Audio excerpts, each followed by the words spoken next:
G'day, this is Captainoob, and this is a Berserker's 10mm pistol with bullets exploding for area damage and 25% less VATS action point cost per shot, major and minor legendary effects respectively. This is a weapon that I looted from Murmur the other day, and I thought it was interesting, so here it is going through the test to see if it's actually worth using. I'm gonna go ahead out on the limb and say it's not worth using because it's a 10mm pistol and these things are significantly underpowered as compared to any other weapon build, but we can hope and dream that this thing will be worth using. It may even be a diamond in the rough. We'll see how it works. So bullets exploding for area damage is good for damage output. Not having the best base damage to boost the explosive damage off of it, but you know, having that extra damage is nice, and the 25% less VATS AP cost is good for crit spamming and VATS, so hopefully this thing will be a decent thing with VATS. It's got a powerful automatic receiver on this, going for a guerrilla style play style with this thing, and aligned barrel and grip for better VATS accuracy and performance out of this thing. Normally I'd chuck on a true barrel and a forceful grip or something like that, but I feel like aligned is pretty useful in this case. It'll synergize well with the less VATS action point cost, and if it weren't for the perforating magazine, if I chucked in a quick magazine, I could probably have 0 AP per shot in VATS, which would be a little bit silly, but yeah, you can do something like that, I suppose. It will reflex sight for VATS accuracy and also AP usage as well, and some nuclear winter paint that I got ages back, doing 51 damage with my armor being, let's see, the armor is 10 and 9 right now. I've got the resistant harness on, which gives me a little bit of extra perception and agility, and 2 shadowed leather legs, both level 1, so I'm not going to bump up my defense too much in the way that it'll actually see any difference. You'll notice when I take those off, it's still doing 51 damage, so I've got a tiny little bit of leeway. I can't do much more than that, unfortunately, but you know, having that extra bit of shadowed stealthiness and the stats from the harness is actually a pretty decent deal. Let's go ahead and chuck some perks into this, and of course explosive guns. You chuck on Demo Expert and that gives it a little bit of a boost. We've got guerrilla perks to go on as well because it's an automatic pistol, and we're going to pull Super Duper for something called Bloody Mess. Now I don't have Serendipity, so I've got 4-Leaf, Clover Critical, Savvy, and Better Criticals, and Grim Reaper Sprint if we want to spam criticals with this thing. Those are the perks to have. Starch Genes could probably go away for something like, I don't know, Psychopath.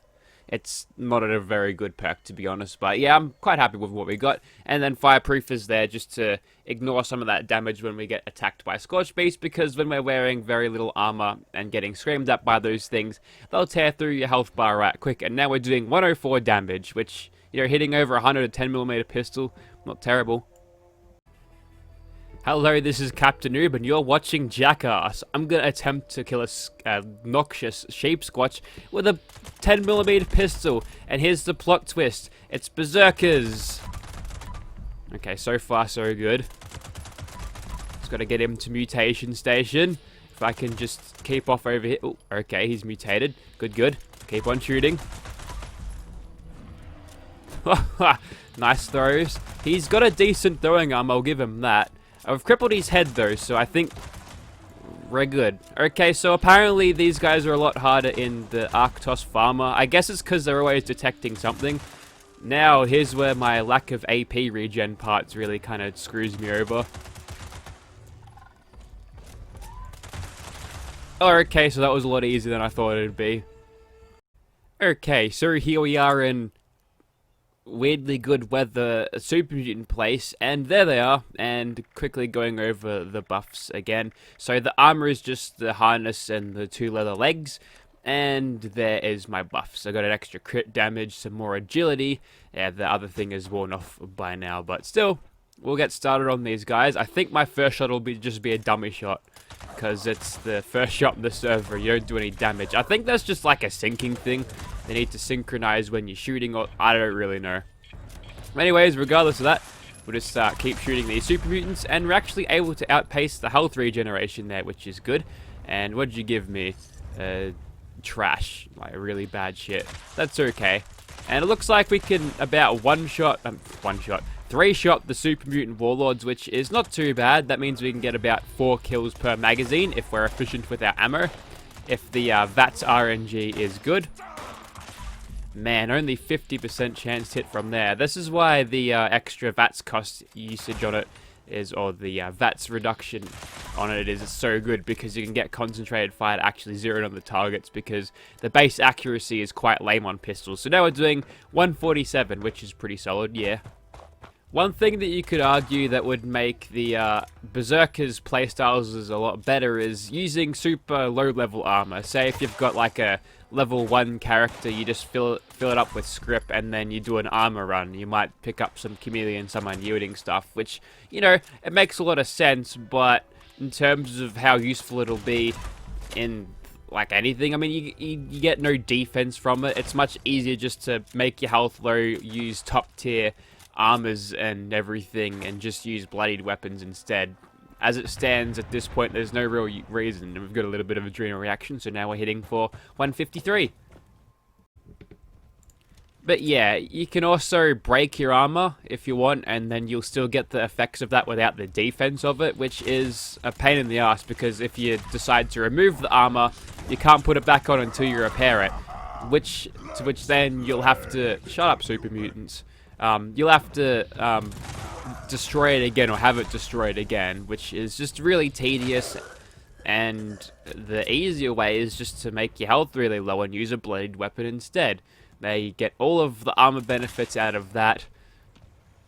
It doesn't have to be broken. You've got all the defense. You can use perks like Serendipity to keep yourself alive. You could do that here as well, so I guess that's really not a point.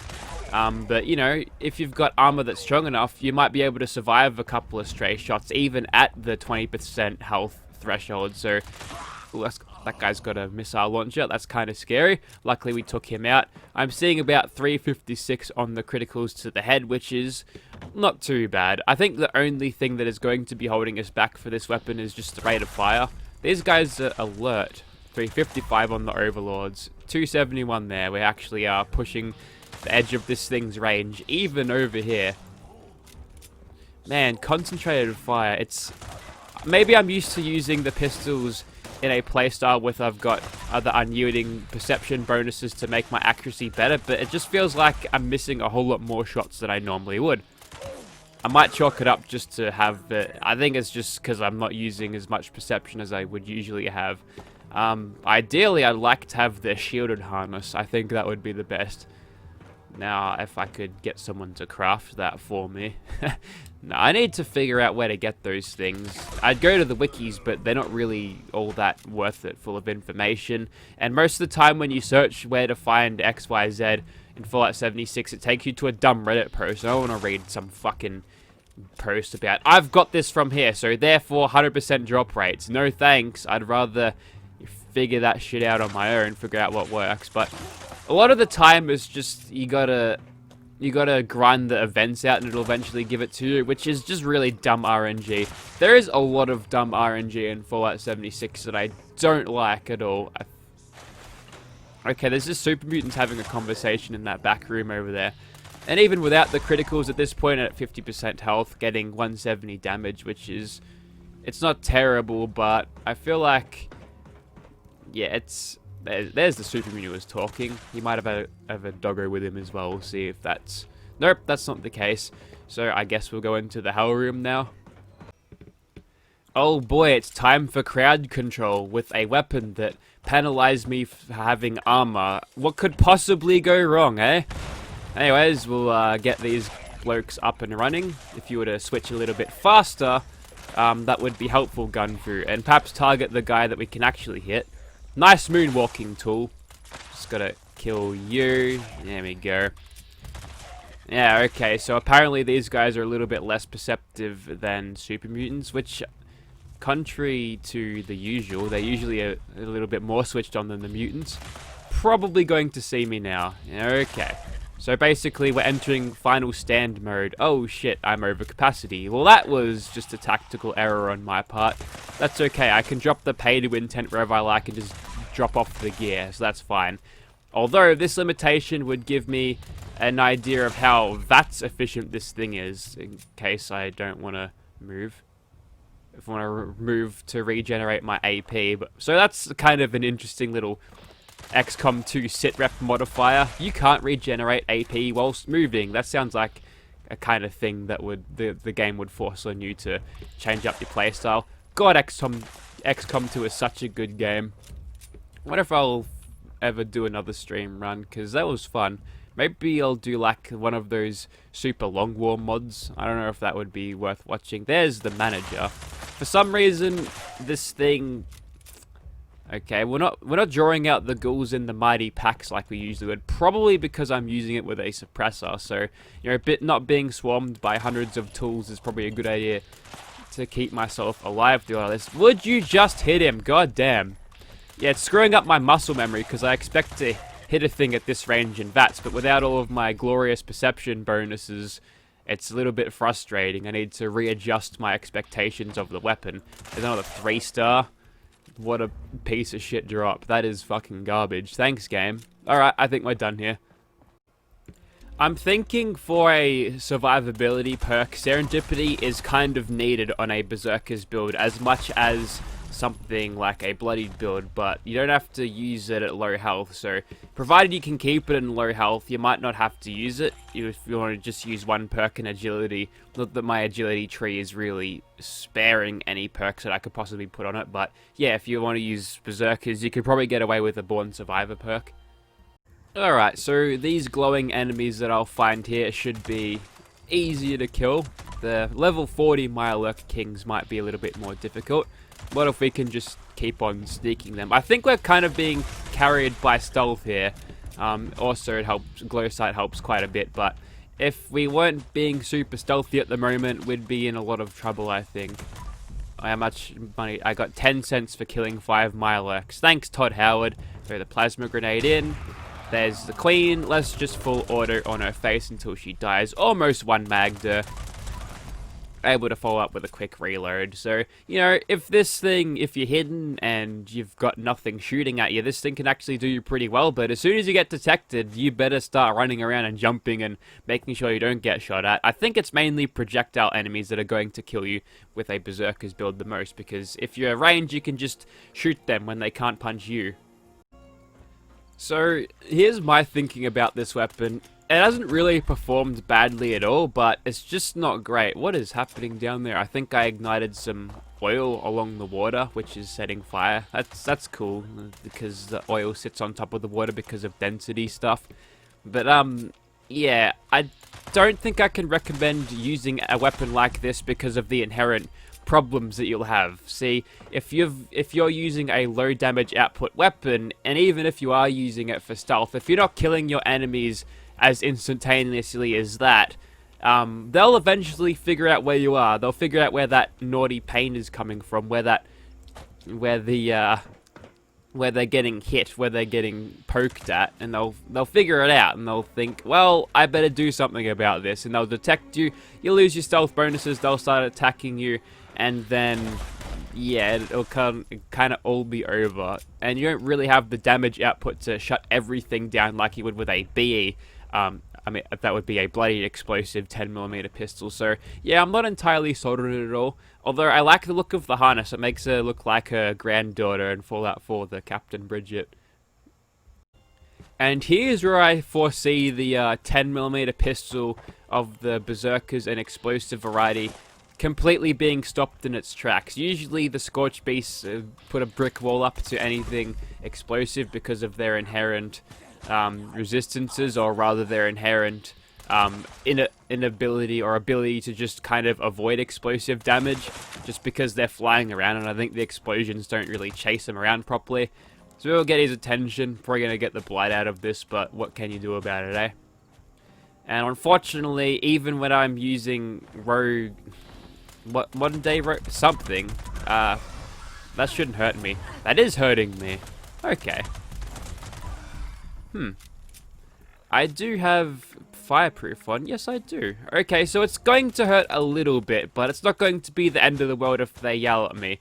If I get swarmed by 2 or 3 of the bastards, that's when I can start to panic, but I don't think I'll be off going too badly.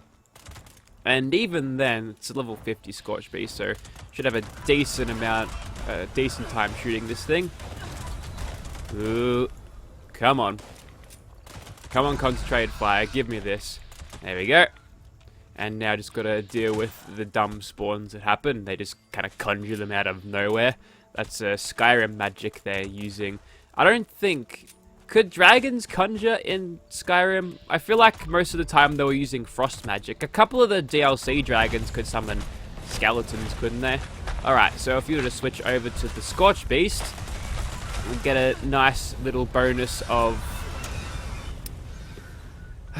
Well, I was hoping Gunfu would get me over the line there, but no. And just like I predicted before, if they'll detect you eventually and then you'll get stabbed, and yeah, I don't know what's happening. Maybe the extra resistance that I get from the armor did something to the Scorched. I don't know why he's taking a piss for. Is that like his way of teabagging me? Don't really know. But now we're kind of back to square one, really. Yeah, and it all seemed to be going pretty well up until then. And now he's slightly out of range, so I'm getting damage penalties, unfortunately, so I need him to get a little bit closer. Almost in Nerd Rage again. There we go. Quickly kill that fucker. Get some gunfill action on this Scorch Beast. I'm not getting any stick multipliers here. Can I kill him before he kills me? In Nerd Rage, it might be a trade kill. No, I was saved by the trees. There you go. There's your lesson, kids. Plant more trees and you won't fucking die to a giant bat. What a terrible drop. Terrible drops all around. Anyways, so they have it. Berserker's explosive 10mm pistol. It performed like I thought it would. Not great, but can be good sometimes. It'd be one of those weapons that you'd use if you had no other better 10mm pistol, but the inherent problems with having no defense, you know, to being shot at is going to drag you down, especially when you don't have the damage output to quickly silence everything in your way. Nice Gauss rifle drop. To quickly kill everything that's going to attack you. So the low damage kind of leaves you in the open, ready to attack. So this is not a very good synergy at all. Definitely wouldn't recommend this. That being said, if you'd like to see this thing in your game just for the novelty value, just hit me up. I'll probably just give it away for free because it's crap. See you later.